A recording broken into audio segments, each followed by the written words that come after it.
চায়ের আড্ডায় পূর্ব বর্ধমান আইএনটিটিইউসির জেলা সভাপতি সন্দীপ বসু। চায়ের আড্ডায় পূর্ব বর্ধমান আইএনটিটিইউসির জেলা সভাপতি সন্দীপ বসু পূর্ব বর্ধমানের মেমারি বাসস্ট্যান্ডে এসেছিলেন পূর্ব বর্ধমান আইএনটিটিইউসির জেলা সভাপতি।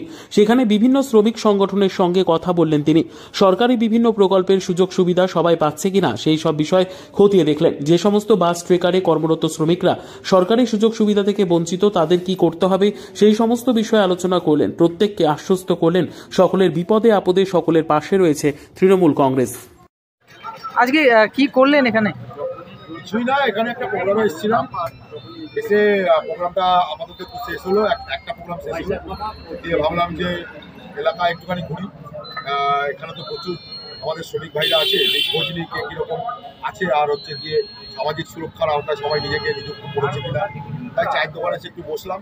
তো বসতেই অনেকেই আমাকে চেনে বা অনেকের সঙ্গে পরিচয় হলো, তাদের সঙ্গে আলাপ আলোচনা হলো যে তারা সামাজিক সুরক্ষার আওতায় নিজেদেরকে নিযুক্ত করেছে কিনা। কেউ বললেন করেছি, কেউ বললেন এখনো করা হয়নি।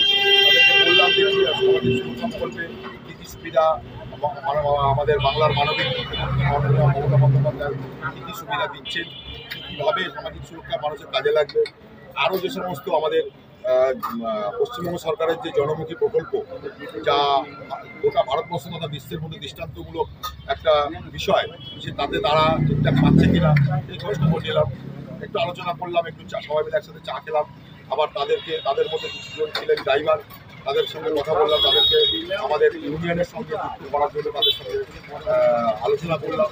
তাদেরকে বললাম যে আপনারা আমাদের ইউনিয়নের সঙ্গে সংযুক্ত হন, এবং সংযুক্ত হলে আমাদের ইউনিয়নের যারা নেতৃত্ব আছে আমরা আমাদের দায়িত্ব কী করে আপনাদের সরকারি পরিষেবা যেগুলো এখনো পর্যন্ত আপনারা পেয়ে ওঠেননি বা আপনারা নিজেদের ব্যস্ততার জন্য সেগুলোকে তৈরি করতে পারেন, নিতে পারেননি, তাহলে আমাদের ইউনিয়নের নেতৃত্বের দায়িত্ব সেটা আপনাদের সেই কাজটা সম্পূর্ণ করে দেওয়া, এবং আমরা সেটা করে দেবো।